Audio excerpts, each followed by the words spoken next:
Okay, welcome to the annual Baltimore City Council's Taxpayers Night. Before we begin, something that we do as a custom on Monday nights at our regular City Council meetings is we have a council showcase. Tonight we're going to have Alexa Milanich from Chase Brexton Healthcare, who's going to give a brief presentation on the upcoming Baltimore AIDS Walk. Alexa? Thank you, Councilman Costello. Thank you, fellow colleagues. And thank you, everyone in the audience, for allowing me a few minutes just to talk about the Baltimore AIDS Walk and Music Festival that's coming up on Sunday, June 9th. A little bit about Chase Brexton Healthcare, for those who may not know. It's a community medical center that's headquartered in the Mount Vernon neighborhood here in Baltimore. It was started in 1978 as a gay man's health clinic that was volunteer run until we hired our first physician in 1991. In 1999, we became a federally qualified healthcare center, serving as one of 17 in the state of Maryland that provides affordable healthcare to all in need. Chase Brexton is so proud to serve the patients that we do. We welcome individuals who, from baby to baby boomer, transgender or cisgender, gay or straight, new to the community and new to the country, in order to provide them affordable healthcare. Because of our history starting out as a gay man's health center, we continue to provide services for individuals who are infected and affected by HIV. As such, we are gearing up for our fifth annual Baltimore AIDS Walk. And I'm happy to tell you a little bit about this in order to invite you and entice you to join us as a registrant, as a sponsor, or even as a volunteer. So the Baltimore AIDS Walk and Music Festival will take place downtown at Power Plant Live, and it will be a 1 mile walk down the promenade of the Inner Harbor around Rash Field, and another mile back up to Power Plant Live. During the event, you'll have a healthy breakfast to start out the day. You'll participate in the walk. You'll have a healthy lunch provided by Power Plant Live. And then we have 3 performers joining us for the music festival, one of whom is Baltimore's very own Davon Fleming, who appeared on NBC's The Voice not too long ago. We are also including other nonprofit organizations, community partners as we like to call them, to participate. These are also organizations that work with HIV/AIDS services, including AIDS Action Baltimore or Planned Parenthood Maryland or the Bartlett Center out of Johns Hopkins. And we're so excited to have them with us in order for us together to help raise funds for our services. Half of the proceeds that they raise on their own will remain with them in order to help their patients.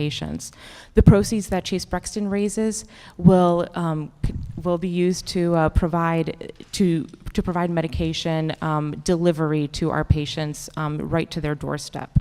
So we're again encouraging everyone to participate as a participant, as a sponsor, as a volunteer. The registration rate is still at $35, and that includes a flat rate of parking at Pier 5, so that everyone can come and participate. And we'll be raising that to $45 on June 2nd. So please be sure to register and participate in the Baltimore AIDS Walk. For more information on it, please visit www.baltimoreaidswalk.org.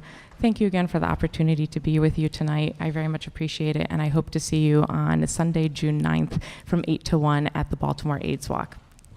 Thanks, Alexa. Thanks for all the great work that you and Chase Brexton are doing in our community. So again, welcome to annual Baltimore City Council's Taxpayers Night. This is a meeting of the Budget and Appropriations Committee. I'm City Councilman Eric Costello from the 11th District and chair of the committee. Let me first introduce the members of the City Council with us this evening. We're joined by Council President Brandon Scott. To his right, Councilman Robert Stokes from the 12th District. To Council President Scott's left, Council Vice President Sharon Green Middleton from the 6th District. Councilman John Bullock joining us now from the 9th District. To my immediate left, Councilman Leon Pinkett, 7th District. Councilman Bill Henry from the 4th District. Councilwoman Mary Pat Clark from the 14th District. Councilman Chris Burnett from the 8th District. And Councilman Zeke Cohen from the 1st District. Taxpayers Night provides the public an opportunity to comment on City Council Bill 19-0386, the Ordinance of Estimates for the fiscal year ending June 30, 2020, and City Council Bill 19-0387, Annual Property Tax for fiscal year 2020. The preliminary fiscal year 2020 operating budget has been recommended at $2.9 billion. This is an increase of $109 million above the fiscal year 2019 adopted budget. The capital plan is recommended at $627 million, which is a decrease of $53 million over the fiscal year 2019 adopted budget. Also joining us this evening is Bob Seneme, who's the director of the Baltimore, of the Bureau of Budget and Management Research. Bob is our city's budget director, as well as John Walker from Baltimore City Public School System. He's the chief financial officer. They're going to be listening to what everyone has to say this evening. John will be taking feedback back to the CEO and the board of the school commissioners, and Bob will be taking feedback back to Mayor Jack Young. In addition, we're joined by Jeff Amoros, representing Mayor Jack Young, and Michael Huber, Chief of Staff to Council President Brandon Scott, and Kimberly Rubens, our fiscal policy analyst, as well as Rebecca Tabb, who is counsel to the City Council. And to my immediate right is Marguerite Curran, who is staff to the committee. The members of the City Council are very interested in listening to your views and observations concerning the budget. Since we are here to listen, we do not intend to enter into dialogue with you as you speak, but we may ask you to clarify a point from time to time. Anyone wishing to speak tonight must sign up to do so. Please keep in mind that this hearing is being televised on Comcast Channel 25 and on CharmTV.tv. So we ask that you speak clearly into the microphone. If you're speaking and you're not speaking into the microphone, I may politely interrupt you to remind you of that and ask you to move closer to the microphone. Sign-up sheets are located at the table at the entrance to council chambers right outside that door. Speakers will be heard in the order in which they have signed up. Each time I announce the name of the next speaker, I will identify the next person so you may be prepared to come up to the microphone.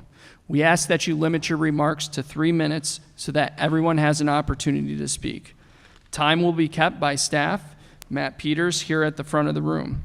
If multiple persons from an organization or affiliated group are present, one representative must be designated to speak on behalf of that organization or group. No one will be permitted to yield their time to another presenter as stated previously. All individuals will be permitted to testify only once. If you have points you wish to raise that cannot be addressed in the allotted 3-minute time period, you may submit written testimony to committee staff at the hearing. If you have a handout or a copy of your remarks in writing, please give them to Marguerite Curran, staff to the committee to my right. She will distribute them to council members. Before we begin, I want to recognize Council President Brandon Scott, who would like to provide brief remarks. Council President Scott. Mic check. There we go. Thank you, Shorty. Good evening, everyone. Thank you for being here. As city residents, this is your opportunity to share your thoughts regarding city spending, budget priorities, and other fiscal concerns. I want to thank Chairman Costello for working for my office to provide this opportunity and to make sure that the council is responsible to our constituents' concerns about the budget.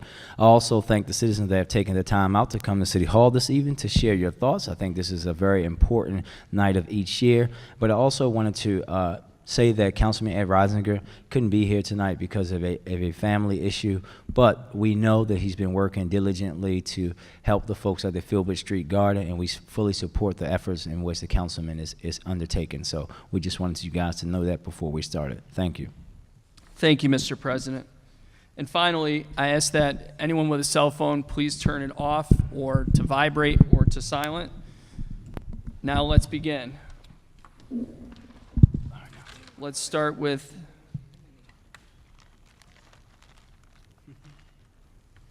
please forgive me, Alika Bazemore. Alika Bazemore? She left. Okay. If she comes back, we'll get her next. Patricia Truex, followed by Trina Paulmor. Patricia Truex, followed by Trina Paulmor. Hello. I'm Patricia Truex, and I've been hearing more about the ransomware being paid to people that are dishonest. Unfortunately, I've had contact with bus drivers that have more access to computers and more powerful than our police departments.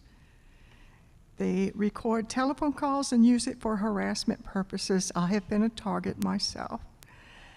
And when I see corruption and encourage corruption, and honesty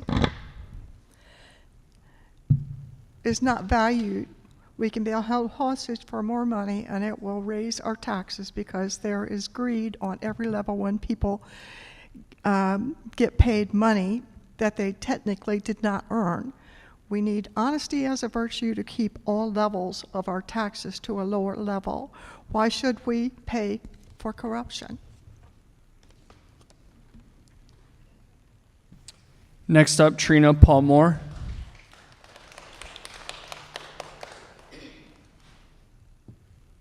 Good evening, everyone. Just want to thank everyone for your public service. I realize that your jobs can be very difficult at times. And what I want to talk about today is money. I've been helping people manage their money for the past 20 years. And what I realize is that it's not how much money we have that makes us wealthy, but it's how much money we spend. Having a constant pattern of having lower expenses really does help to make us wealthy.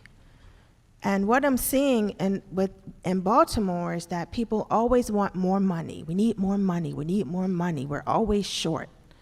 Well, I believe that if you make the best of what you have, then you will have enough.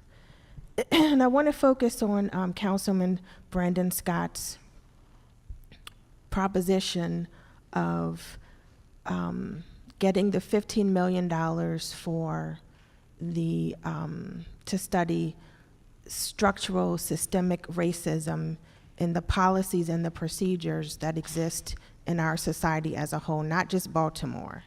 But those policies and procedures that help to hold people down are very real.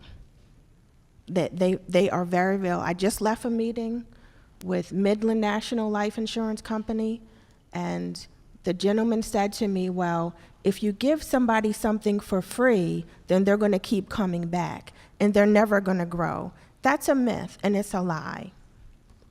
And a lot of the policies and the rules and the regulations that we have set up to help people actually harm people. A lot of times when the one organization I work with, we help to get people off the street. We help to take them off of sleeping off the pavement and giving them stable housing. One of the things I always hear is that they can't bring their family members, their boyfriends, their friends with them because the system is set up so that only you can come. So if you were traveling in a pack and this pack has now become your family and your stability and they are helping you, we can rescue you, but we can't rescue them. So you can go into the homeless shelter, but your girlfriend can't go with you. And so that's a rule and a policy that is in place right now, and it's harming people. And so I implore you all to make the best of what we have. Stop trying to always get more and more and more, but make the best of what we already have. Use the bird that's in hand and make that bird more effective. And I commend you all for your hard work, and I certainly appreciate all of you. Thank you. Next up is Larry Wallace, followed by Dwayne Davis, affectionately known as Shorty. Just reminding you, I know your name.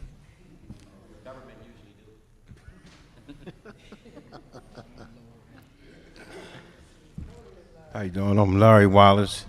I just want to know about the safetyness far as the budget, I have a 9-year-old daughter and a lot of kids out here we trying to raise, and they really still don't have nowhere to go.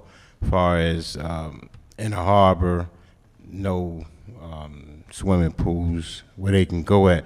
So basically, we just trying to figure out the budget as far as the kids, how we gonna entreat the kids this summer as far as the parks and where else they can go other than in the harbor.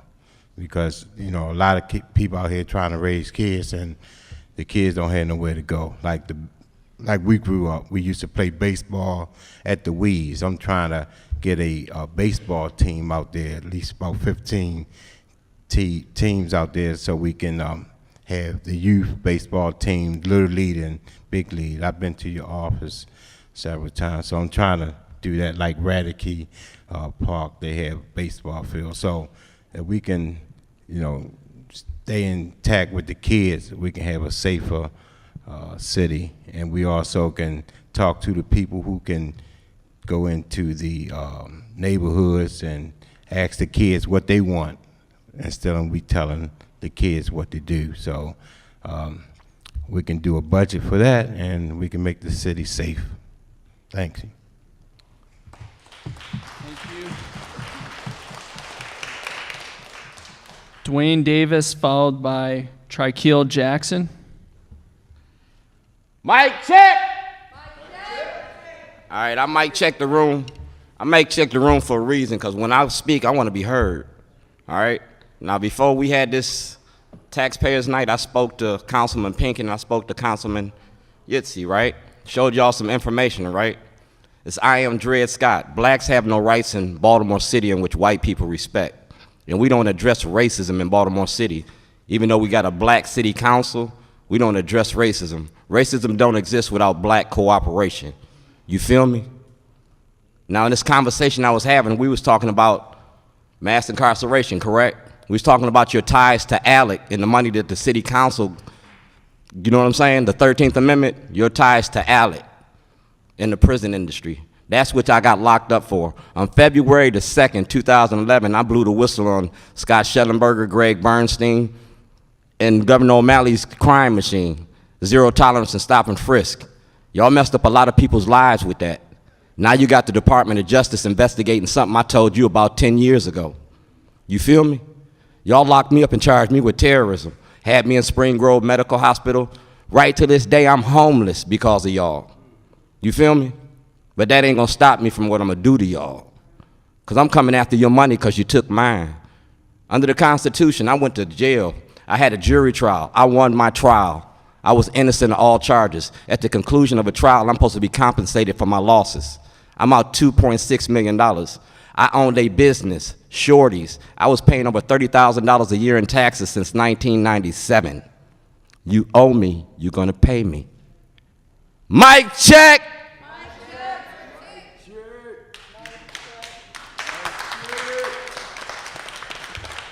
I pay tax. I don't need them. He know what's coming, don't you? Triquel Jackson, followed by Christina Flowers.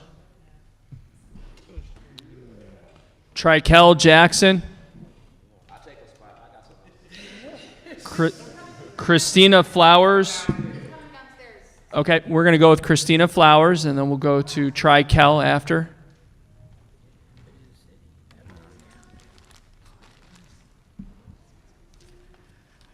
Hi, all of you. Hello, good evening. Miss and hello. Flowers, please pull the. Pull it up. Yep. I thought I could use my radio voice. Well, we can't. Hello. Folks at home can't hear you on TV unless you're speaking in the mic. Okay, all right. First of all, good evening, all. And I want to thank Mr. Bob, for this creative budget between you and our ex-mayor Pugh, because it is her budget, correct? Thank you very much. So one thing I would like to wonder why we can't have an opportunity as y'all constituents to have our own budget and to talk about some things that we would like to see in the budget. Instead of giving $2 million to more emergency homeless services, they probably need more than $2 million. But when you think about the territorial behaviors out of some of these aged heads, you may would wonder why advocates and activists in the city can't even access the opportunity to partner and collaborate with some of the good organizations that's out here doing good work, because again, it comes with a territorial behavior. So I just like to have that opportunity to really share with all 14, all districts, because I know it's a time going to come when we're going to have 14 decisions to make again, one president. And I would like to think, as for myself and individuals in this city, that we can focus on the people. I mean, we got a new mayor. God has definitely shifted y'all building up a lot. A new mayor, a new city council president, and we would like to have some new ideas to share with Mr. Bob over here, because we got homeless people sleeping under tents, sleeping right in front of this door. I took a nice picture of you this morning, Mr. Henry. I'm still contemplating, should I share that picture? But you were speaking with 2 homeless people laying right under you. That don't make me look for a leader in the future, because if you're ignoring them then, well, why are they still under the bridges? You know, Madam Clark, love you to pieces. This is always going to be a conversation that all 14 districts should look into. You have homeless people sleeping in vacant buildings. You have homeless people sleeping on the bus stops. Sir Bullock, love you, coming to your neighborhood next. And it has to stop.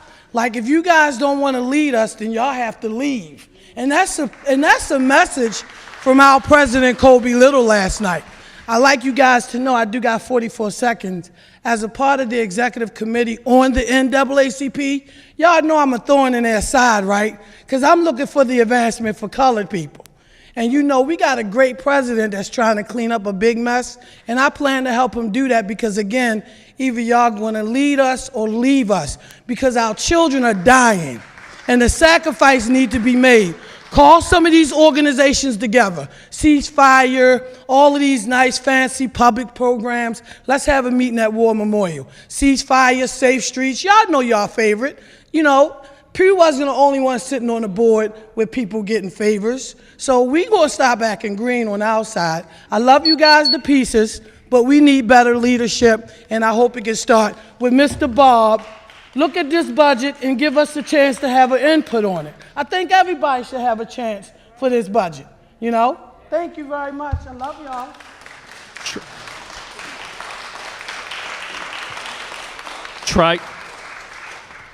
Trikel Jackson, followed by Erica Hamlet. Did I say that right? Trikel, yes, sir. Thank you. How's everybody feeling tonight? Y'all feeling good?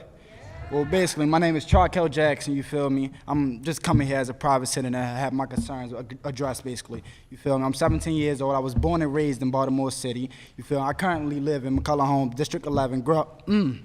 My bad. Growing up here, I realized a lot about my city. You feel me? A lot about where I grew up. You feel me? A lot about myself. You feel me? For example, my school, Renaissance. You feel me? Renaissance Academy. We don't have trusting relationships with teachers. You feel me? We don't have necessary resources to help us learn. Let's say learning life skills, or we just don't have skills or anything given to us so we can graduate. You feel me? We don't understand how to survive in the outside world yet, because we're not taught that in school. We're addressed at home. Okay, go do this at school, but we're not being taught it. We need basic life skills, how to handle money, how to apply for jobs, you feel me? And we don't have those type of skills at school, you feel me? After reviewing the fiscal year 2020 budget, I'm highly disappointed at, yet again, we're investing more money into Baltimore City Police Department and less into Baltimore City schools.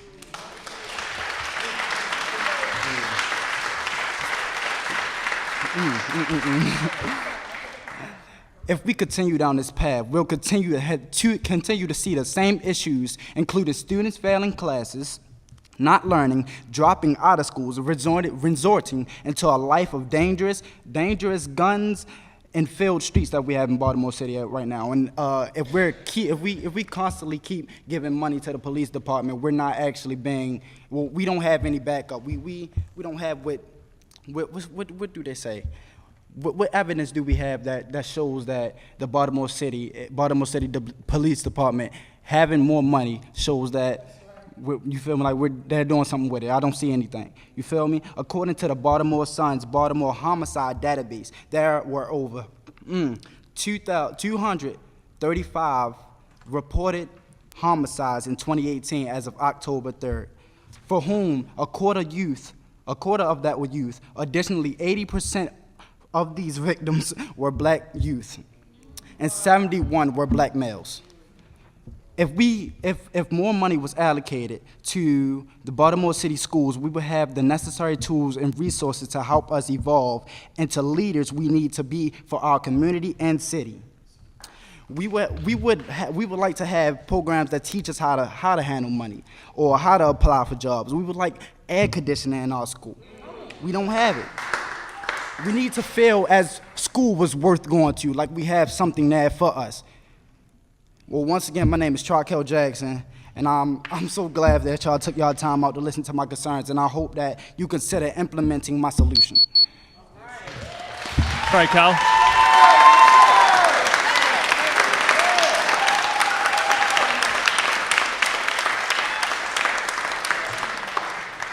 Erica Hamlet, followed by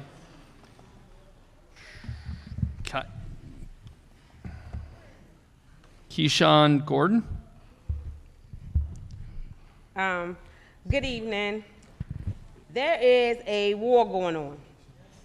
Do we compare the Vietnam War to World War I or World War II? I've never heard, or I've never seen that. So the war on drugs is all the same to me. It's been the same since the 80s, since the 90s, since right now in the 2019. People are definitely dying. People are definitely ODing.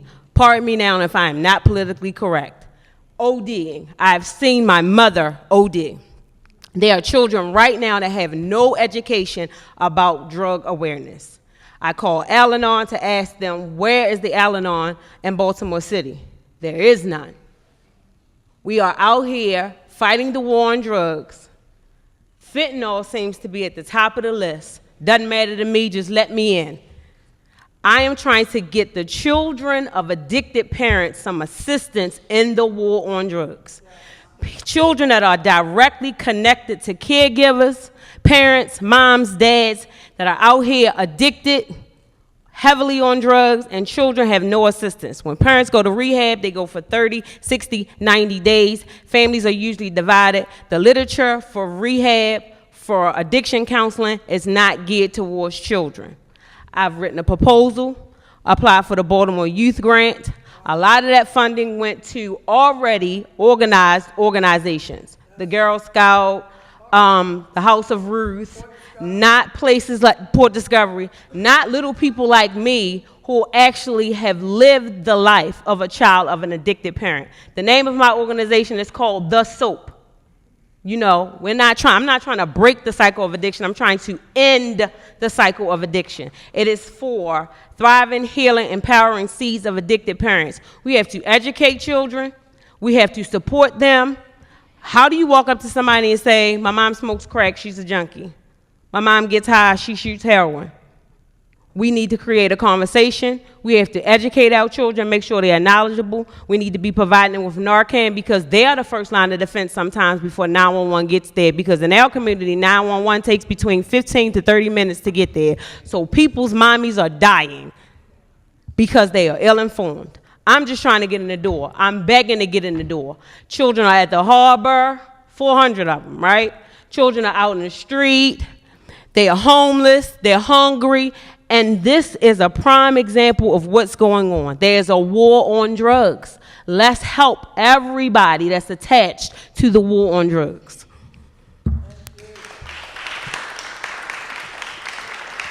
Keyshawn Gordon. Is there a Keyshawn Gordon? Rodette Jones.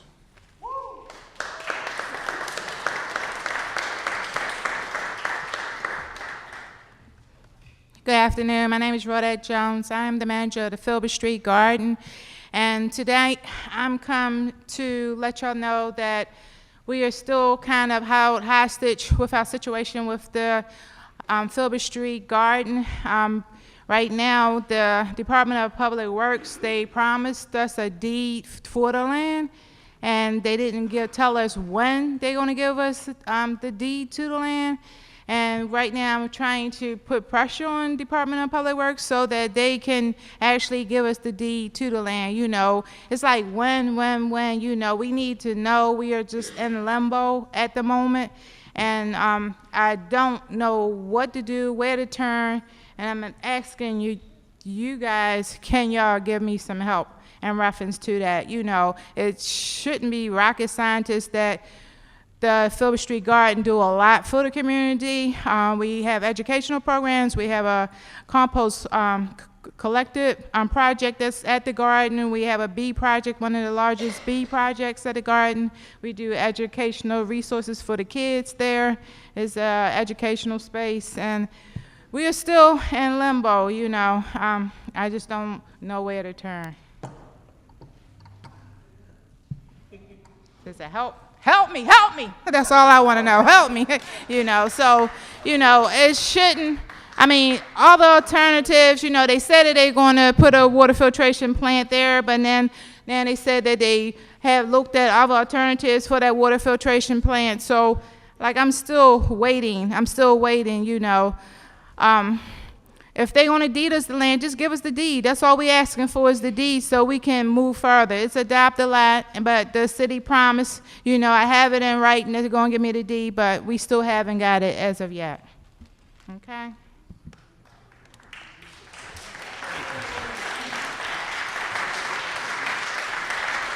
Marvin Hayes, followed by Christian Millward. Marvin Hayes, followed by Christian Millward. Christian Millward, followed by Evelyn Potillo.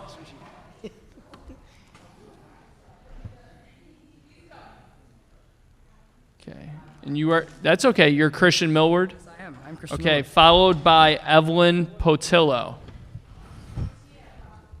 All right. You ready? Hello, my name is Christian and I am from Morello Park.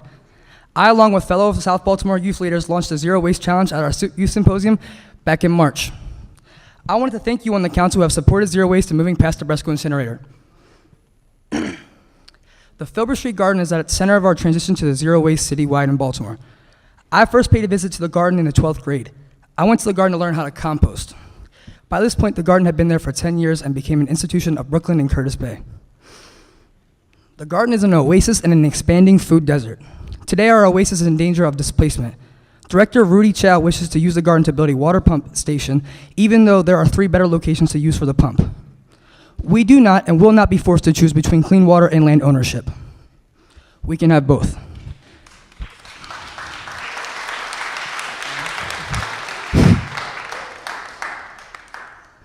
All right, I'm sorry, where am I at? We can have both.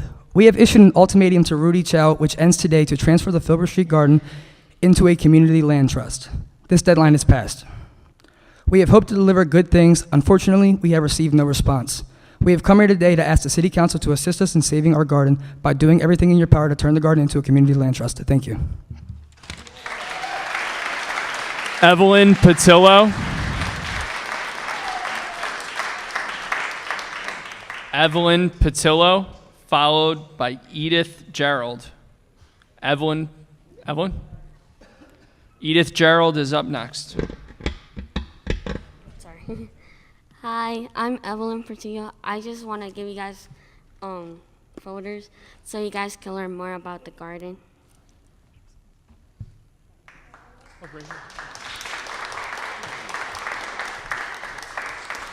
Thank you. Edith Gerald, followed by Shonda Campbell.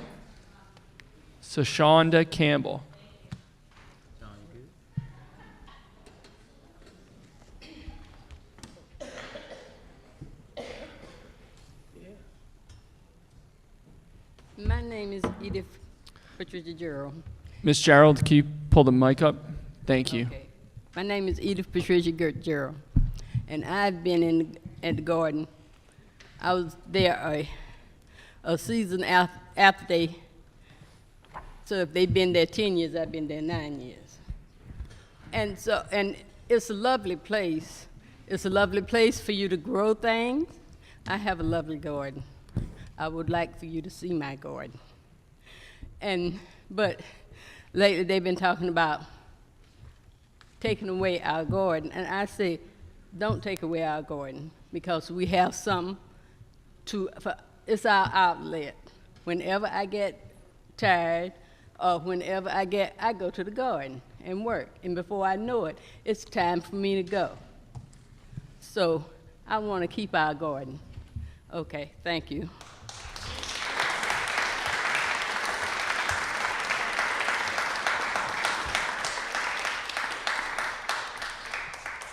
So Shonda Campbell, followed by Adriana Foster. Hi, thanks for pronouncing my name right. My name is Shonda Campbell. I'm with United Workers. I came here today to talk about the Filbert Street Garden. The garden is where I would with my nephew, with my sister, with my brother, my mother. You know how many times I heard that? The garden is where my family have events to gather.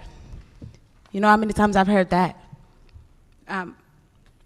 The garden is home of chicken, goats, and the biggest beekeeping operation. You know how many times I've heard that? A lot. The South Baltimore communities have been a dumping ground for way too long. It's been a place that companies like Bresco come and cost $55 million a year in health damages, and no one blinks an eye. 50% of what they burn could be composted. 30% of what they burn could be recycled. Bresco has also caused 1/3 of the pollution here. The garden is composting by a youth-led group called Compost Collective. So that is an embodiment of what zero waste looks like. This garden is home to the residents that lives there. So back to what I said earlier. You know how many times I heard that the garden is our home and we can't let it be taken from us? Too many times. There should have never been a threat placed on this garden that unites this community. We shouldn't be forced to choose between clean air and the garden, because there are way too many other options on where it could go. And this garden is not one. So we come here to say, don't destroy the garden, the place that the community has built from the ground up, that has events like Easter egg hunts that people and their family look forward to. These memories are what's threatened. So if we are all here and want the best for these communities, we should be united in this fight for the Filbert Street Garden, because it is only right that we do what's best for the community. Because those are the reasons why we're here. Thank you.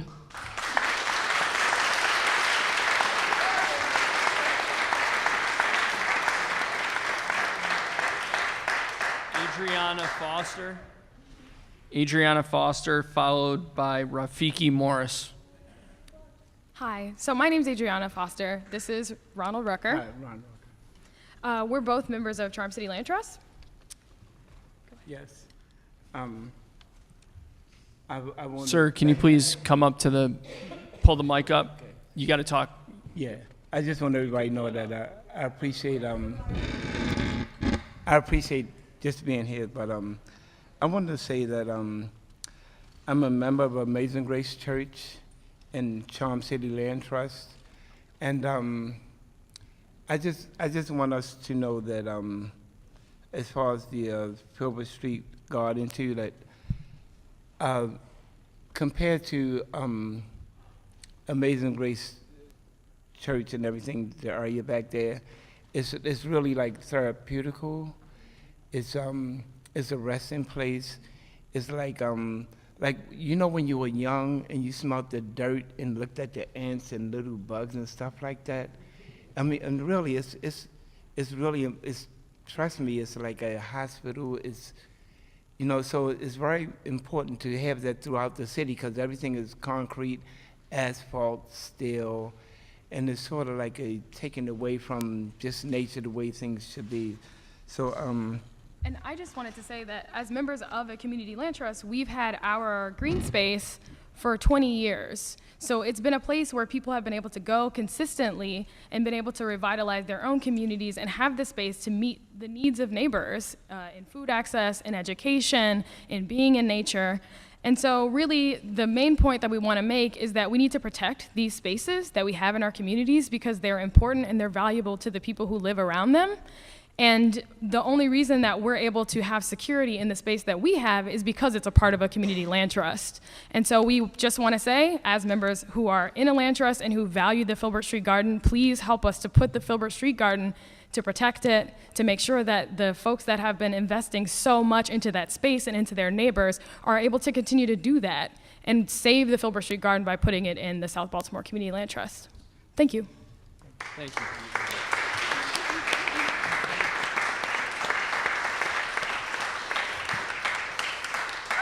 Rafiki Morris,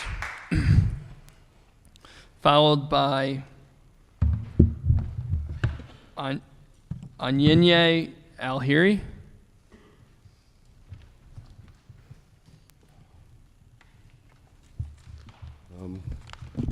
Good evening, council members. My name is Rafiki Morris, and I'm an organizer with the Communities United. And since y'all said we should just send one representative to speak for the organization, I guess I'm that one. We have some serious issues as we see it, and we only have a little bit of time, so we're going to try to pack it in as quickly as possible. We distributed our budget analysis so that you could see some of the clear discrepancies that we have found in this 2020 budget. I will just try to give an overview and give an understanding of how we see this thing. We have said that making a budget for a city is a moral exercise. That is, it tells us something about the morals and values of the people who are making the budget, but it also tells us what those people value, what is important to them, where they think their priorities should be placed. And quite frankly, we've seen immoral budgets, particularly in relationship to the police in Baltimore City for far too long. We think the war on crime is a war on us. We think the war on drugs is a war on us. And our communities are beginning to believe that those who are waging these war and on crime and drugs are their enemies, because that's what enemies do, wage war on the people who they are against. I am not saying that you are against the city, but I am saying that this budget,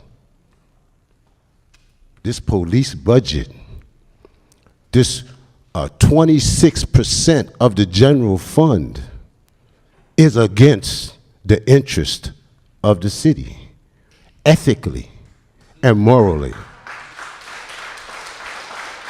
If people are dying in the streets, and you have the ability to do something about that, then you have an ethical and moral responsibility to do all you can to help them.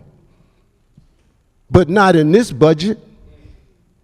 In this budget, they talk about violence. They talk about violent crime. And when they talk about violent crime, they talk about murder. You're talking about a little over 300 and something. And then they talk about overdose. Do y'all think an overdose is not a violent end to human life? And do you think that not preventing that overdose is not an ethical and moral crime?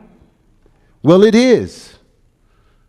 It is. And this police budget should address some of that. In this budget, you give $1. Every $1 you spend on the police, you spending 1 penny. Mr. Morris, I'm going to have to ask you to wrap up, please. All right. Adjust your police budget to meet the needs of the people on an ethical ground. This is what we're asking of you. Thank you.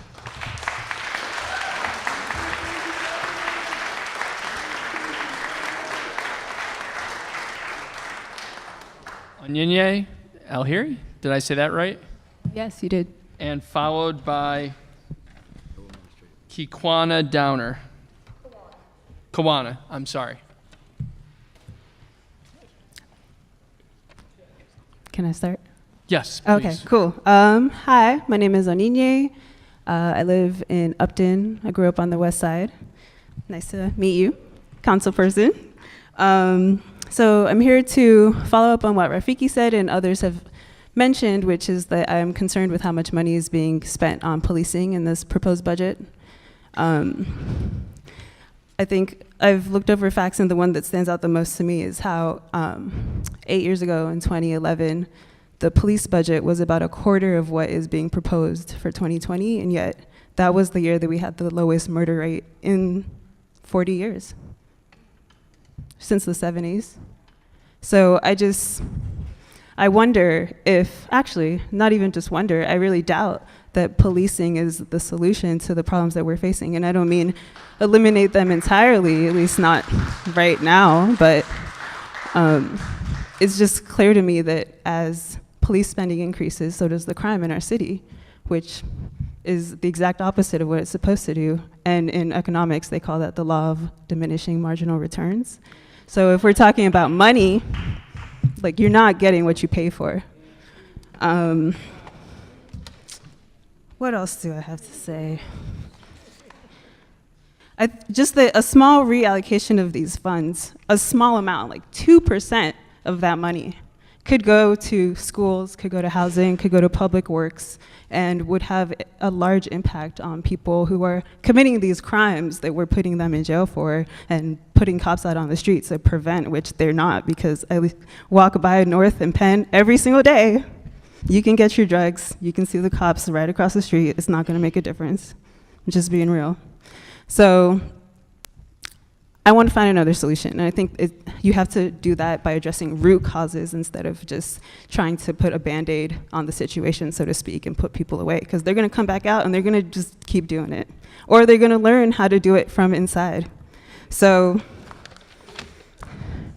yeah, our testimonies are really powerful. There have been some really amazing ones. I'm sure there are going to be some more, but they don't mean anything if action is not taken to make our demands a reality. Thank you.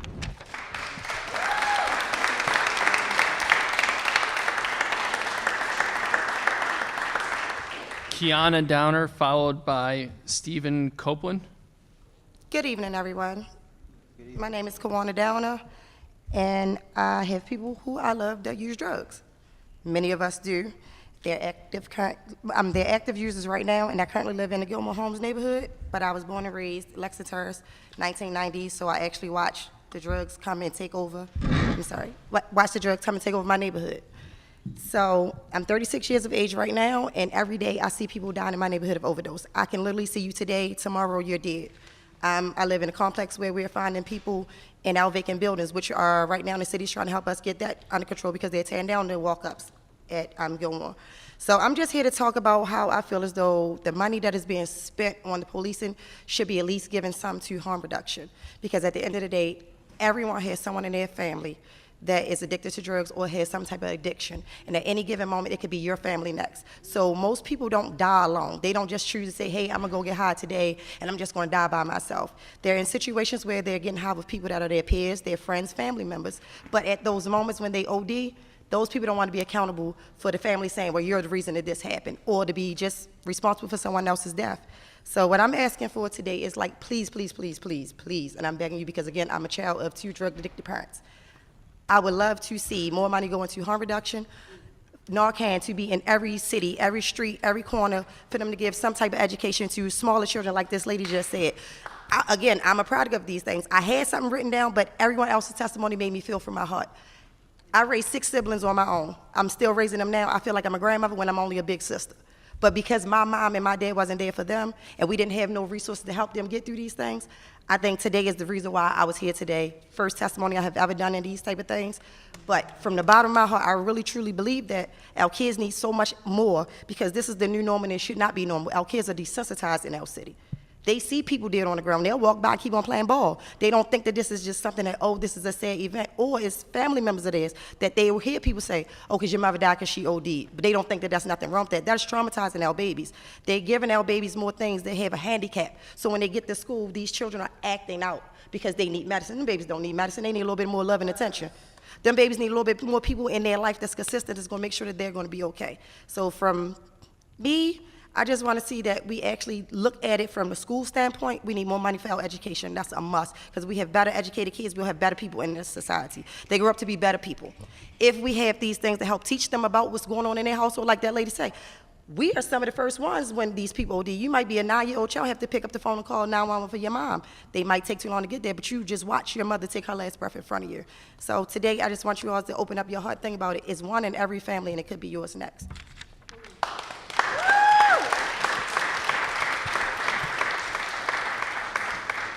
Stephen Copeland, followed by Dean Dodson. Steve Copeland. I'm kind of nervous right now, so I'm trying to be calm. Reduce the budget. Reduce the budget. Reduce the budget. You know, I grew up West. I'm 57 years old, and I was part of the chaos and the confusion over 26 years ago. So do you know how that feels to go up Pennsylvania Avenue and watch our freaking police stand right there while they selling drugs and won't do nothing? And then I'm gonna say this right here too, because I did drugs. Fentanyl is not a drug, it's a poison. Let me make that clear. It's a poison. So I'm looking at how it's taking our people out. And the reason why I'm saying that, and Rafiki, I love you, because I'm a board member with Community United, but my whole goal is to go back and help turn the Freddie Gray area around. Now, I read your thing the other day about the 400 and something kids downtown. I didn't like it. I didn't like it. But I thank God that those white cops restrained themselves, because the only thing I could see was them shooting out kids. And I don't know if you followed my comment after that, but that's where I went, because I'm sick and tired of people taking out people for advantage. Now, I am a community activist. I went and got a truck. Well, let me say, a guy donated the truck to me, right? Hamlet Builders. What I did with that truck, I got donations from people to give to people like Christina Flowers, to give to other organizations, because y'all don't want to give the money to the 501c3s so they can serve back into the community. So that's what I started doing, because we can't get y'all to give us nothing. Now, my goal, Eric Costello, I went over, my goal is to open up a multi-purpose center, right? I grew up with the dancing and the music and all of that. So that's our goal, to bring that back into the community. Now, when I heard your message Saturday, I was over, what's that, Lillian Jones, right? To find out the record's open, but they don't have no programs. They don't have none. So I'm asking y'all now, I need your help. I need your help. Because any of those recreation centers out there that do not have like programs in there, we can work in putting some in there. Now I'm gonna show y'all this too, be honest with you. Since I found out y'all don't like to really help these 501c3s, it was told to reach out for outside help. So I started reaching out for outside help, because y'all don't want to give the money. Now, I ain't gonna go into the eye in the sky, because last time I was down here, we were talking about the eye in the sky. Because my whole thing is, I'm looking at the crime rate, I'm looking at deterrent crime. People don't trust y'all. They don't trust y'all. And it's not being smart. They don't trust y'all. They don't trust the mayor. So my whole goal is y'all should learn to win faith back in them. They don't trust y'all. And y'all gotta show them. Stop coming in the city with your freaking cameras. Because that's what get me. If you want to come in the city, embrace people. And I'm going to shut up, because I was going to tell y'all to do me like this, because I can talk. I see the time expired.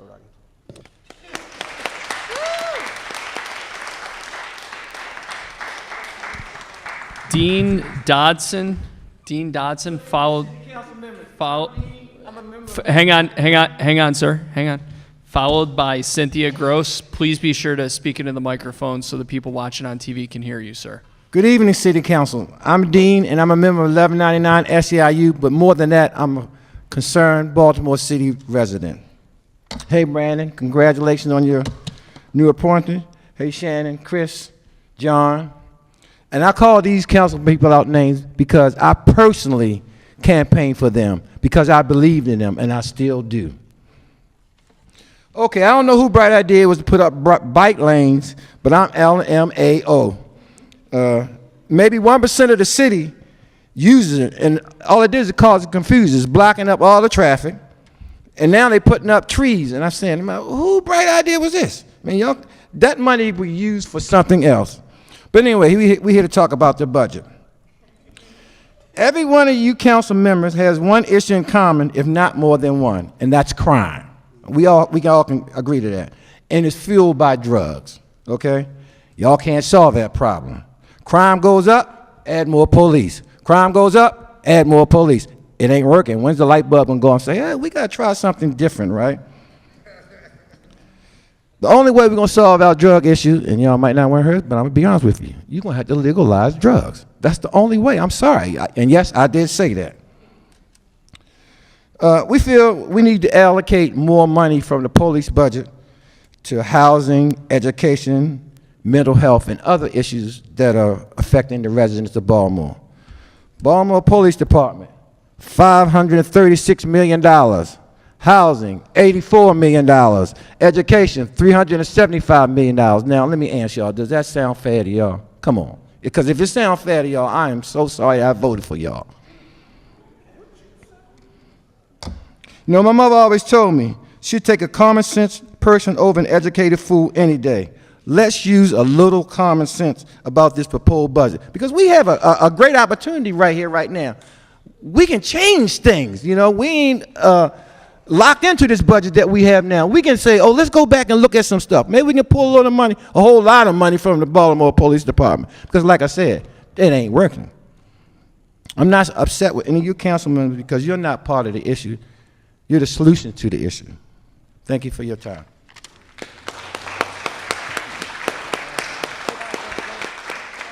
Cynthia Gross, followed by Philip Bass.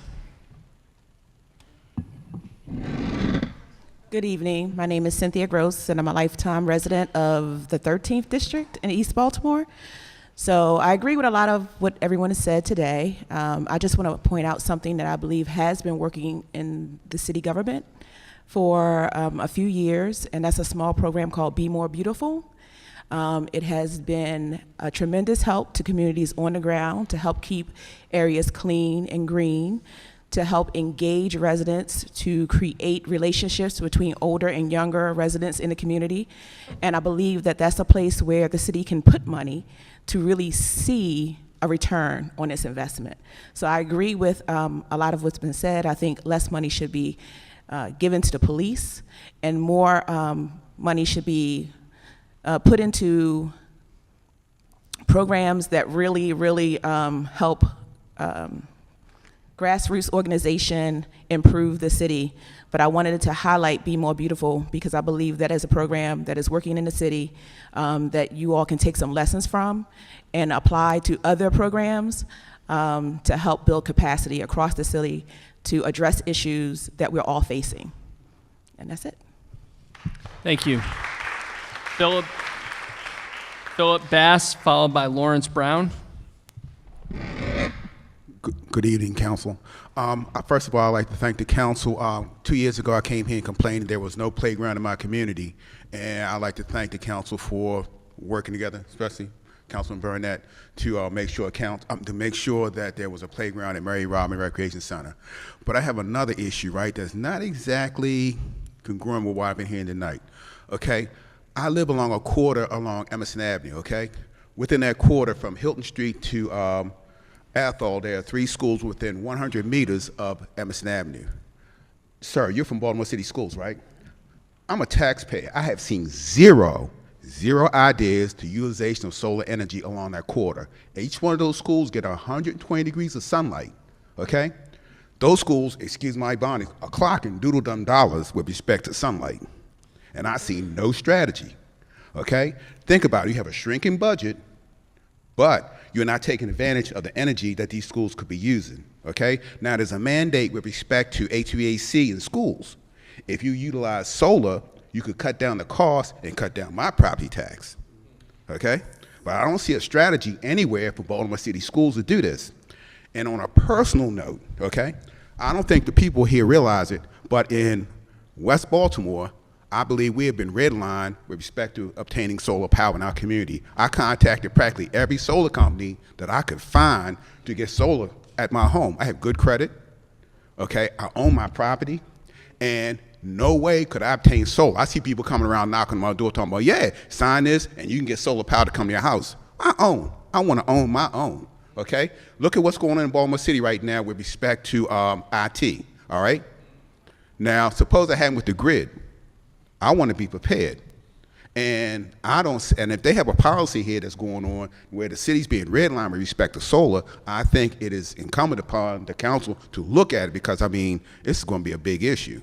All right? The only place I see, and by the way, the only place I see solar in my community is at the Green School. That's a quasi-private school, right? And now I know they don't have the funding that Baltimore City schools have, right? And when I brought it up to the school board before, I've been on the board of a high school here, everybody laughed at me like I was crazy. But I'm watching these dollars just clocking. We're not getting a coin of it. So please, could you develop a strategy to have solar power in the schools? Because if you look along the corridor where I live at, from Hilton Street to Emerson, Mary Robbins being refurbished, no solar. Lyndhurst was just refurbished, no solar. And Emerson's going to be refurbished next year with no solar. Now all this money's just riding by my neighborhood, and I see no strategy. So please, next time you start doing schools, look at if you look at architecture schools, you see all this area with open space where solar could be utilized and saving dollars in our community on the bottom line with respect to property taxes. Thank you very much, and thank you. Lawrence Brown, followed by Greg Sawtell.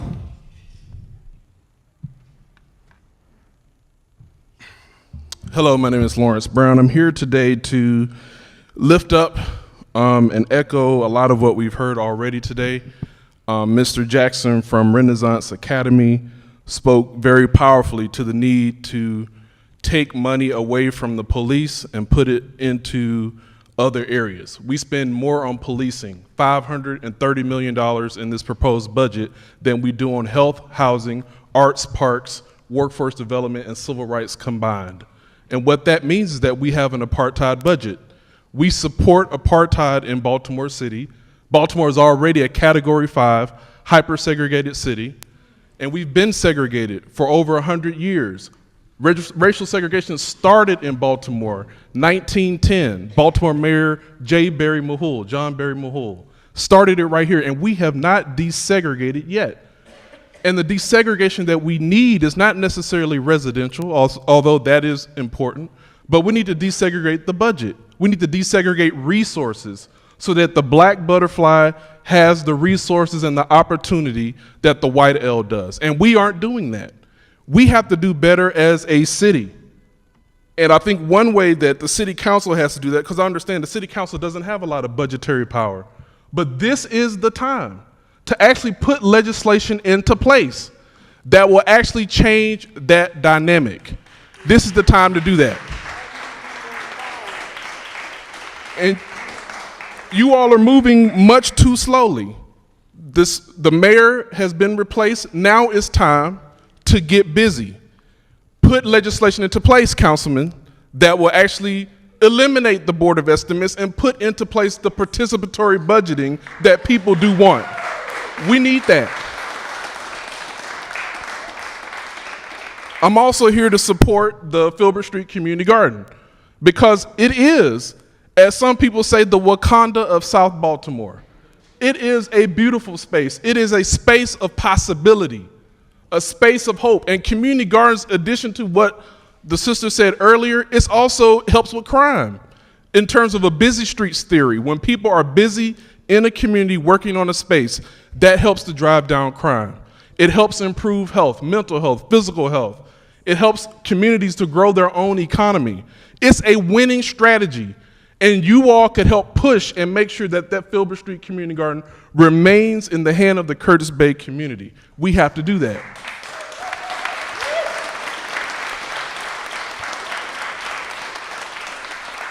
And the last thing I'll say is this: we need a Baltimore Office of Civil Rights that has at least a $10 million budget.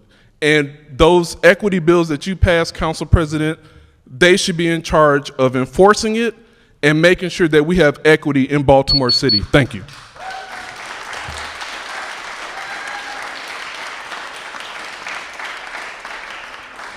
Greg Sawtell, followed by Kim Trueheart. Thanks. You've heard several people speak about the issue involving the Filbert Street Garden tonight, so I'm not going to repeat all of that. I just really want to encourage folks to take a minute after tonight's meeting to look into the informational packets that were provided. It's well researched. I have the privilege of working with youth leaders in South Baltimore and folks who are running that garden. And this is an issue we can win. I support everything that Dr. Brown just said.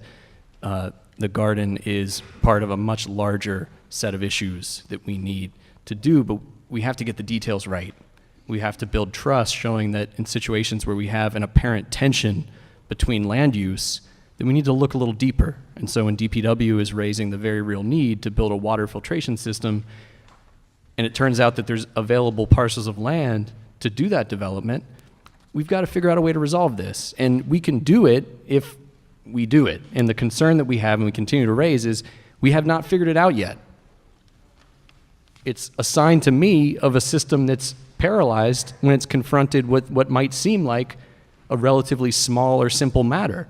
If we can't get this right, how can we say we're honestly moving towards a system that actually values environmental justice, that values our human rights? If we can't find a way, when a community builds a community land trust, when a community raises resources to invest in developing land, when a community starts to use that land to generate a local economy that's part of directing us away from the Bresco incinerator towards zero waste, that we can't follow through and then deliver that land to the community when the Department of Public Works says they have no interest in the land unless they decide they need to build this pumping station. You know, if we can't figure this out, to me it raises a lot of alarm bells about our ability to execute the much bigger systemic changes that folks have been calling for tonight. So we absolutely have to get this right. A lot of the information is there in the packets. The one detail I would add is that Baltimore City Schools is the agency that controls the city-owned land that's adjacent to the garden. And so there's a real opportunity for collaboration between city schools, Department of Public Works, and City Council to get in a room and figure out how we get this done in a timely manner so that we don't have to continue to raise this and we can move on to the issues that we all are concerned about. Thanks.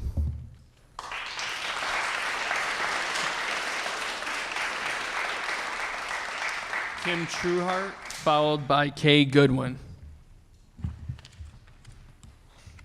Good evening. Ms. Trueheart, can you pull the mic down? Absolutely. All right. We have a crisis in confidence. Because I have no confidence that you folks know what you're doing. Okay?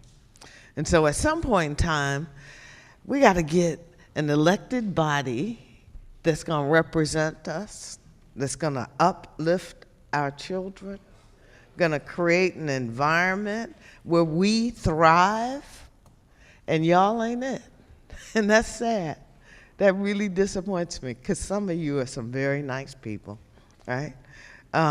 You know, the fact that special interest runs this city as opposed to us is so disappointing. Yeah. There was an emergency on the computer networks. Somebody said it was an emergency. I don't know that we said it, because y'all don't do nothing with them anyway. But somebody took $10 million out of the budget to allocate to this problem, this so-called emergency. Okay? We have an emergency on every friggin' corner in this city every friggin' day.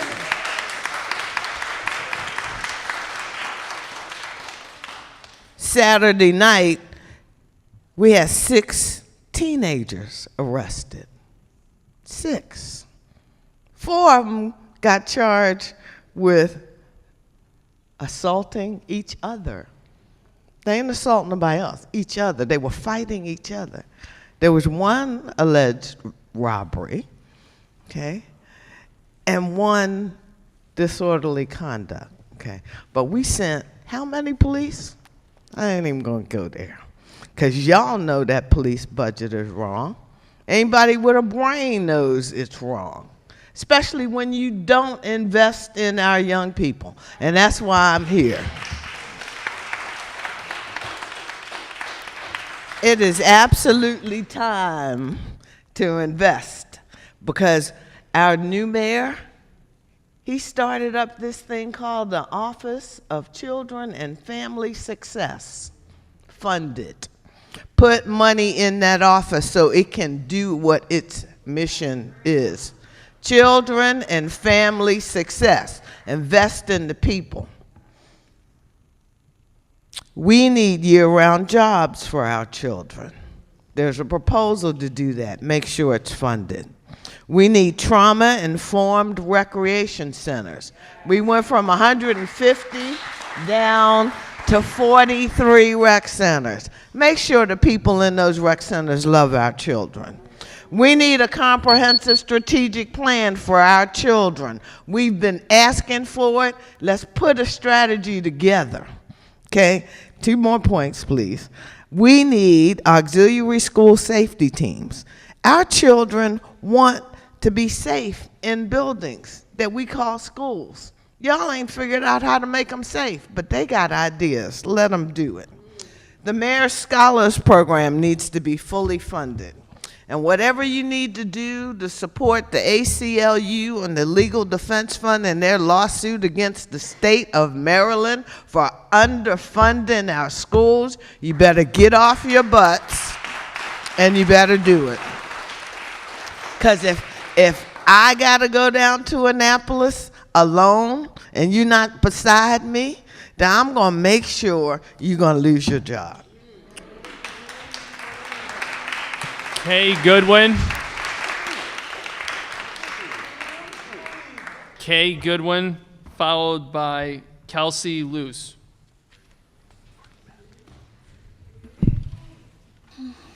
Hello, City Council. My name is Keisha Goodwin, and I'm here to talk about the current Baltimore City Public School budget. Last year, I sent a letter to most of you, and this year I'm here to testify. This budget was then and still is inequitable for traditional neighborhood schools. The traditional schools will receive $5,590 per student, while charters will receive $9,108 per student. That is a difference of about $3,518 per student. There is no way that the expenses cost $3,518 more per student. My son attends a charter school, so I am not against charter schools, but it is unfair. He has 400 kids in his high school, has all of his subjects, and have experiences that he will not have at City or Poly because the classes will be overcrowded. They won't be able to get to him. I will have to go up there and make sure that my son is seen if he's at one of those schools.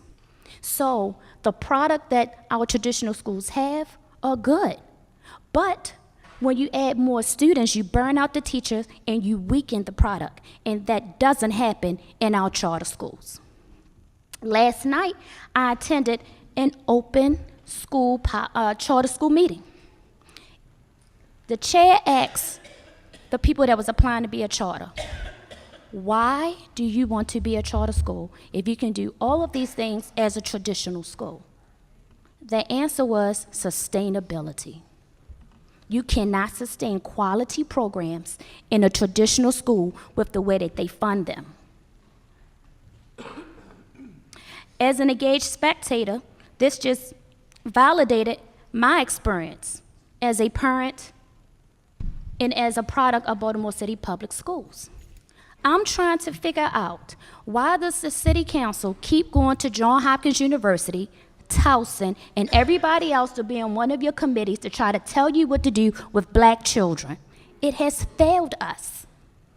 Baltimore City budget is failing our black children, and those schools on your committees are failing our black and brown students. They set them up so that their students that graduate from their schools can zip on in and provide services for wraparound services from the University of Maryland, because they created the chaos in the school in the first place by abstracting the funding. Then Johns Hopkins whip in and send in their TFA teachers or BCRT teachers that live in the county and don't understand our children. I'm not going to say it's all of them, but it's some of them. You keep going to the same people that don't mean our students and the people in this city well. So I would like for you to ask the district these questions when it pertains to their budget. Why is it that if you receive a certain amount of funding for the state for ESOL, you distribute those funds differently to the schools? You receive funding for Title I in one way from the state, but you distribute those funds differently in the schools. You receive funding a different kind of way for special ed children to meet their needs, but you distribute those funds differently in the schools. What is this tiered system? Is it working? And I did not see how they broke it down in their operational budget. So when I go to school board meetings, they ask me, oh, send an email. If I've testified and it's recorded and I took the time out of my day, I'm a parent. And I have a parent who's also addicted that I have to look after. Now you want me to take more of my time to send you an email that you can go back and look at the recording? I don't appreciate it. So what I'm asking from the city council is to ask those questions. Ask, why is it if the district is held harmless for low enrollment or for the enrollment declining, why are they holding schools accountable for their enrollment declining? Am I upset? Yes, I am. I'm a product of the school. Baltimore City used to have take a bite of crime. Ms. Goodwin, I'm going to have to ask you to wrap up. They used to have beware of drugs. They used to have after-school specials. The cops used to come in, and I want to know what happened to that relationship. Educating children is not nothing new. We know how to solve it. Thank you, Ms. Goodwin. Next is Kelsey Luce, followed by Jerry Mayo. Hi, good afternoon, council members. My name is Kelsey Luce, and I'm a member of the Greater Baltimore Democratic Socialists of America. And tonight, I'm here with my compatriots from the Eco-Socialist Working Group, and we're here to support the Filbert Street Garden.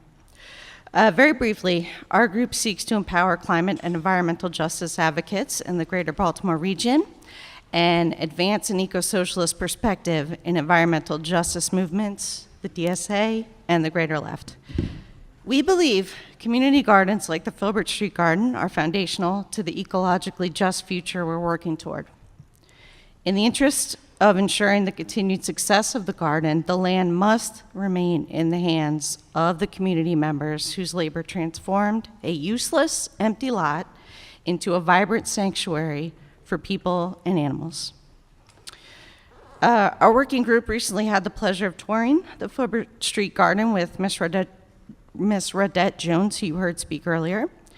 And we were all very impressed by the way that it is able to provide low-cost food in a city of food deserts, provide hands-on educational opportunities for working-class youth, and provide public green space, as well as composting facilities and the state's largest apiary. The Filbert Street Garden stands out among community gardens. It's a rare treasure, and with its plants and animal life, including a bat habitat to help keep mosquito populations in check, that's something that benefits everyone even outside of Baltimore. It would be irresponsible and foolish to destroy such a treasure for the sake of convenience when the Department of Public Works has ample space for the needed pumping station close by.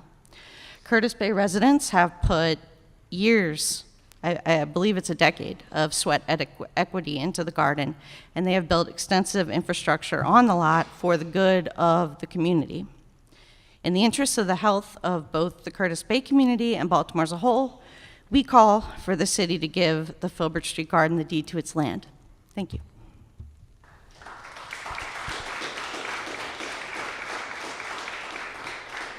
Jerry Mayo. Jerry Mayo. Harrison Weber. Harrison Weber, followed by Rebecca Mark.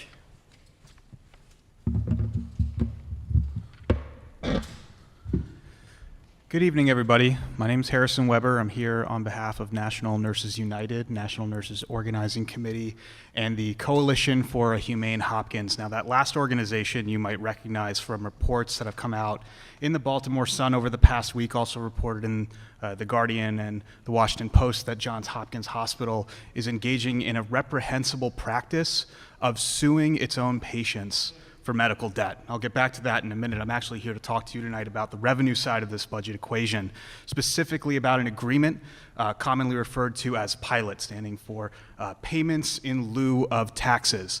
Now, the current pilot agreement that the city has with the academic institutions and nonprofit institutions in this city was not negotiated by anybody I'm looking at right now. It is currently being used to withhold funding from this city for services that you've heard all about this evening. Just to put this in perspective for everybody here, Johns Hopkins Hospital pays $2 million a year in property taxes. Does anyone want to take a guess at what they ought to be paying, what the value of their property taxes are? $160 million a year, over that amount of money. And on top of that, what are they doing with that money? Yes, of course, they're suing their patients. I'll get back to that in a second. They're also spending many millions of dollars to stifle their own nurses from organizing for a collective voice in patient care, with the largest assembly of union-busting consultants that we've ever seen, honestly. On top of that, they're suing patients for sometimes less than $100. We just had a report of Hopkins attorneys garnishing the property, which is just $152 of a woman's bank account. This was reported in the Baltimore Sun, and the $500 a week paycheck once, and then another $500 a week paycheck after that, clearing out her account. That's what they're doing with this money. So we do not believe that Hopkins is worthy of these millions of dollars in tax breaks. We call on this city council to do everything in your power to re-examine and renegotiate PILOT, and we look forward to working with you in that effort. Thank you.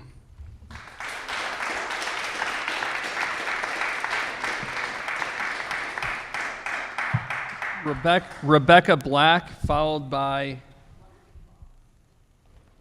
Adana Black Blade. Rebecca Black is a YouTube singer. I'm Rebecca Mark. Is this Rebecca Mark? No, I appreciate it. I once wanted that to be my stage name, but she took it. Apologies.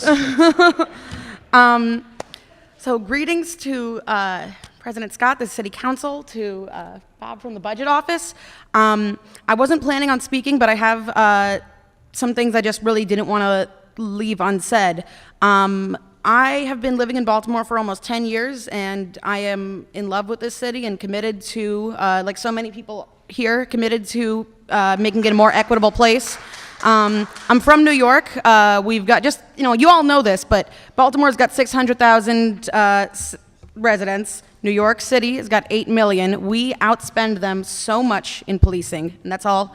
And that is a thing that I know there has been advancements in the budget to change that, and so I want to commend the office for trying to cut costs, and we need to move that further. I wanted to take a moment to appreciate everybody who's here, who comes out and testifies in these rare, important moments when there's a chance for citizens to be a part of the discussion. We have 2 taxpayer nights, and that's so around 2 minutes for each citizen. If you want to come up twice, 2 minutes, 2 times a year. If you noticed that in the previous taxpayer night and this one, there hasn't been a single person who has been in support of the budget.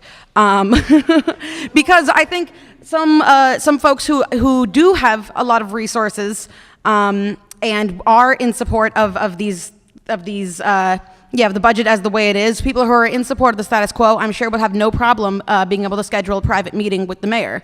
I want to thank the budget office for doing so many outreach programs and educating people around the city about how the budget works, and I'm excited to see that expand. I'm excited to see a people's budget that we are moving towards, where people can have a chance to be a part of this. That gets into the process with the city council. I know that everyone is talking to you all. I know that the power is in the hands of Mayor Young. I ask this without an election, but there is an election, but I ask this, that you do your job to please urge Mayor Young and to work with him to make the changes that he can make from a budget that he has inherited from Catherine Pugh. This is a moment, this is a very rare opportunity to make change, to change the narrative, to move the city in a direction that I know so many people ran on, these values. I'm almost out, so I really hope that we can work with Mayor Young and you can push him forward. Just another thing on public safety. Public safety is the priority, one of the main priorities of this budget, and I want to ask what public safety looks like and what public safety means to everyone here. We've heard a lot about policing. I want to share a few things that mean public safety to me. Public safety to me means that students won't have to miss school because of asthma rates. Public safety means that people can have water without lead in it. Public safety means that there can be protections for renters and homeowners. There is, with the stuff in the public safety budget for preventing heroin overdoses, I appreciate that there has been more resources and funding going into that place. I did see that a lot of that money is going towards expanding another crime lab to test for fentanyl and to prosecute that. And so it's important to be having testing kits and to prevent the spread of fentanyl. But I would, Mark, I'm going to have to ask you to wrap up, please. Yes, this is my last point. So I would have to argue that while that is super meaningful, it is just a extension of the war on drugs and the war on poor people in the city. When we can, more than anything else, that we just get more Narcan kits in the hands of more citizens, and just a way to save lives at the moment. Because this is a life and death emergency that happens every day, what we can do, step one, is just getting that Narcan in people's hands. My friends and my neighbors are dying, and I know yours are too. Thank you very much for your time. Thank you. And I hope you do the moral thing. Adana Black Blade, followed by Antonika Ryan. Good evening. My name is Adana Black. I am a community advocate and a youth advocate for Baltimore City. I have been working in the juvenile services since 2002. I've seen all kinds from the detention. I've worked in detention. I've worked in mentoring. You name it. I've pretty much experienced it. And I just really would like to address the fact that our youth fund, I think, is a joke, because I really think that $12 million is really nothing. Only 10 of it is actually getting to the organizations, and you're talking about $10 million split between 84 organizations. Like, you're throwing pennies and quarters at our children. I just want to say this.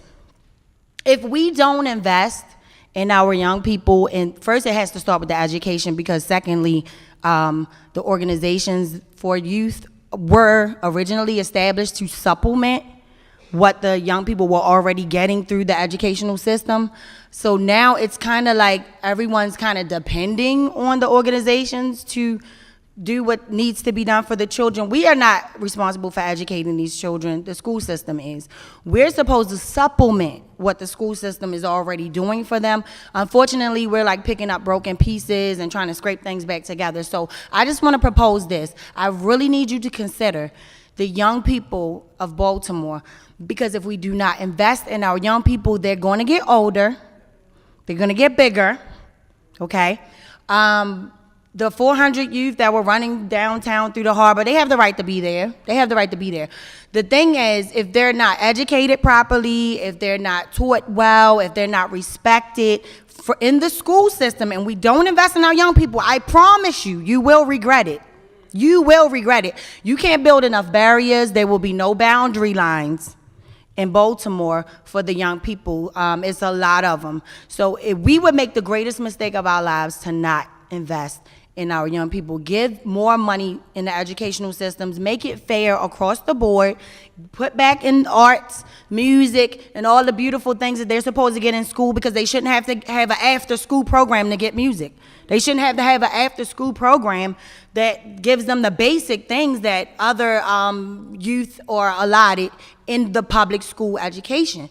So with that said, I want to talk about the police thing. I don't know what your idea was. I don't know where the budget came from, if it came from census or if it came from the crime, the percentage of crime or the percentage of people, you know, because if you're gonna have more police, let them be trained on community engagement, how to engage the community, become a part of the community, not just babysit the community, because it seems to me that they're hiring a lot of babysitters in uniforms that want to just babysit our children, make sure they don't go over here and don't go over there. Set these boundaries, just keep them over here.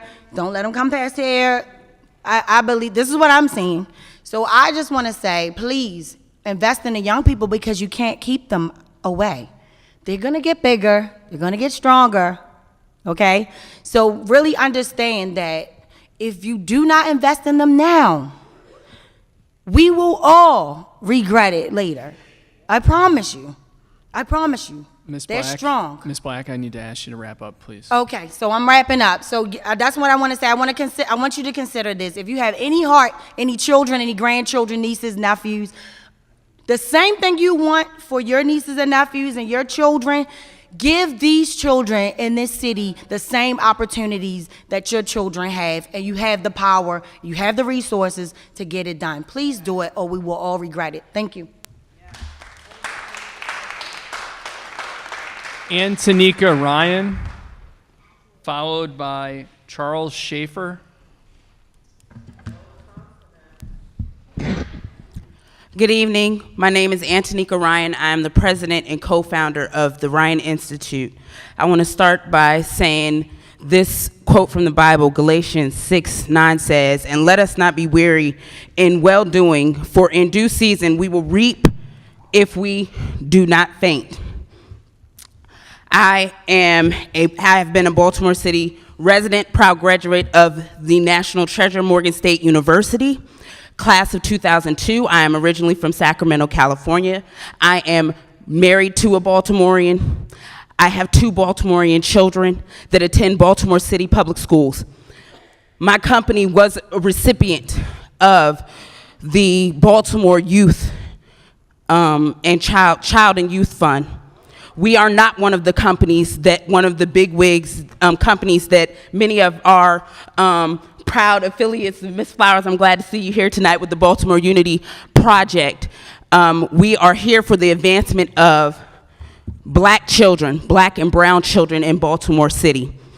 My child attends Baltimore Polytechnic Institute. His name is Dante Ryan II. He is not a punk. He is not a thug. He is not a criminal. My son is a son. He is a big brother. He is a nephew, a cousin, a friend, a mentor, a scholar. He is raised in Baltimore City. We are proud Baltimore City residents. Councilman Ryan Dorsey is our councilman. We live in the 3rd District. He is a gamer. He is a business owner and has been for the last 6 years. He is a Johns Hopkins Applied Physics Lab scholar. He is fluent in English, Chinese, French, and he will be learning Bengali this summer because he received a full scholarship to study abroad in India this summer, the only one in the DMV, the only one in the entire DMV to be fully funded by the U.S. State Department. He is not the threat that the media portrays and that we perpetuate daily, nationally, regionally, and locally on these outlets and platforms such as Murder, Inc. and everything else and this foolishness that was on the news this weekend. My son looks just like those children. He looks like those children that are being pointed guns at by police officers every single day. He wears a hoodie every single day to school when he's not in shirt and tie. He is no one to fear. He should not be afraid to walk the streets where his parents are proud business owners. I'm here to advocate for my son and my daughter. This is foolishness. We need to invest in our children. All of them, all of these kids in hashtag my beautiful Baltimore are who we say they are. And what are we portraying? So I hold the city council responsible. I said I don't like politics, but I'm here to advocate on behalf of these children. Enough is enough. Enough of the games, enough of the foolishness. Accountability across the board. Hands down. Do what you said you're gonna do. Thank you.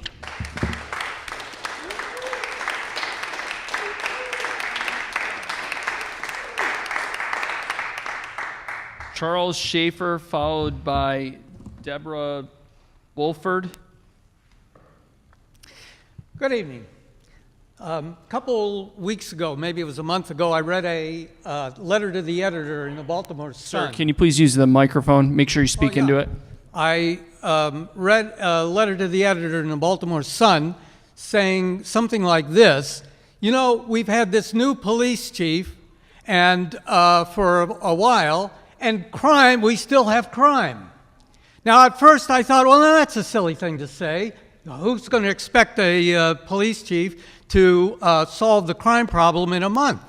But then I thought about it, and I realized this person was reflecting the story that we're told over and over again, that the way to fight crime is more police. And I'm here to ask you to consider how disproportionately we aim the city budget at the police rather than other city services that are also equally as important in fighting crime. Now, I believe in science. I believe in studies. And I think you'll find that the literature says that there are better ways than just increasing the number of police. Well, for example, studies show, and there was some reference to this, that Baltimore police are less efficient in terms of money than other police forces, right? We know that corruption has to be stopped in the Baltimore Police Department. That doesn't require any more money, right? We know that police say they're hampered. I just read this. Police are hampered by the anti-snitching atmosphere in the neighborhoods. We could do that. We could stop that right now if the police would stop that, having that attitude, right? And then studies show that all of these city services that you are skimping on are important for fighting crime. Education is an anti-crime policy. Eliminating food deserts, having parks. We've spoke about the community gardens. Those are anti-crime programs. The after-school programs, the drug treatment programs, a program that really enforces civil rights, that provides art and music for our children. Those are anti-crime programs. So I'm asking you, when you think about the budget, right, think about spending the money on things that really do work to fight crime.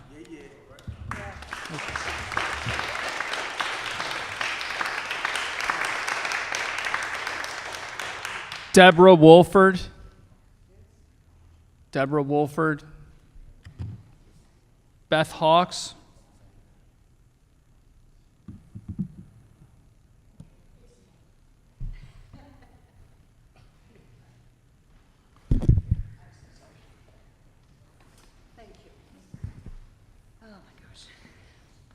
Here I go. Hello, my name is Beth Hawks, and I own a business in Fells Point, and I live in West Baltimore in Pigtown. I've come to many of these meetings, and I thank each and every one of you serving on the City Council, and I, for one, thank Mayor Jack Young for stepping up, because I think that man has taken on an insurmountable task. I cry a lot. And this guy has actually spoken out and has been a leader that this city has failed to have for a long time. When incidents like what happened in the Inner Harbor happens, that is not good. We are on the world stage, and it's time to change the narrative that the cops are the bad people and that the criminals are the okay people. What happened the other day was horrible. Those businesses in the Inner Harbor create jobs for lots of people. The Atlas Group in Harbor East just hit 701 employees as of last week. They pay a living wage, and they bring people up. It's time for all of us to support Baltimore City businesses, because we are struggling. And we, as business people, want to hire people, but we need tourists, and we need residents, and we need homeowners, and we need renters to live in the city. And when people are scared to come into the city and to spend their money, we can't hire people. Every day I walk through the city and people stop me, and I actually have tears on my shoulders. I've said this before at many hearings. People are crying because they lose their businesses. Just last night, a restaurant closed at Washington Street, at Fleet Street, right across from Ale Mary's. It's called Baltimore Bistro. They didn't even last 6 months. They are on the hook for a 5, 10, or 15-year lease, and those landlords are not letting them out of it. And it's time that we want to hire people, and we want to invest in our city. I love Baltimore like nobody else. Not one other person in this room loves this city more than I do. Maybe Jack Young. Do you? I do. Thank you. Eric, you need to look me in the eyes. And I know you don't like me, but I don't really care. It's time for each and every one of us to come together. Each and every one of us. I know Z. Cohen very well. And it's time for each and every one of us to come together and support one another and love this city. And I'm not about white, black, Asian, whatever it takes. We're in this together. We can make it, but it's all in together. Please.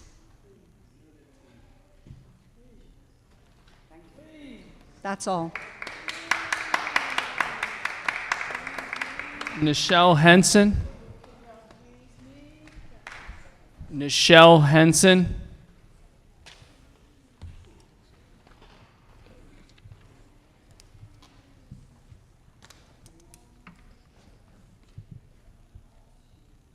Hello, good evening. My name is Nichelle Henson, and I'm a candidate for the Baltimore City Council for the 3rd District. My problem that I'm having is that the engagement, as you see, the community is fed up. They don't trust the politics no more. They are looking for solutions, no more excuses to why we are having these problems. They want to see results. The youth, these meetings that you're conducting for the community, you need to be conducting for the youth to get their feedback. Because if the parents don't believe in you all, they talk. So they're talking and the kids hear that. So they're not listening to the police. What's the marketing efforts to let the youth know that there's programs out there for them? The corruption that's going on in the budget, people stealing. That's some of the reasons why the programs are not being known to the youth. So like I said, the community is sick of it. They tired of the excuses. They want solutions. What are we going to do about it? What is the solution? How are we going to engage again in our community? So that's it. That's all I had to say. That's the question I want to answer. So if someone can answer, like, what's the solution, so we can demonstrate to our community what we're going to do to make a change together, how we're going to bring everybody together and make a change. Can y'all talk as well, or is it just us? Oh, okay. I just wanted to know. That's all. Thank you. Thank you. Seeing that there's no one else signed up to testify, I'd like to thank you all for coming out this evening. Your comments have been heard, and members of the City Council appreciate you taking the time to come out to share your thoughts on this budget. City Council may consider the adoption of the fiscal year 2020 tax rate at the meeting of the City Council on Tuesday, June 11th at 5 p.m. We're now in recess. I'd like to ask everyone to please make sure and check underneath your seats and grab anything that you came with. Thank you very much and have a good evening.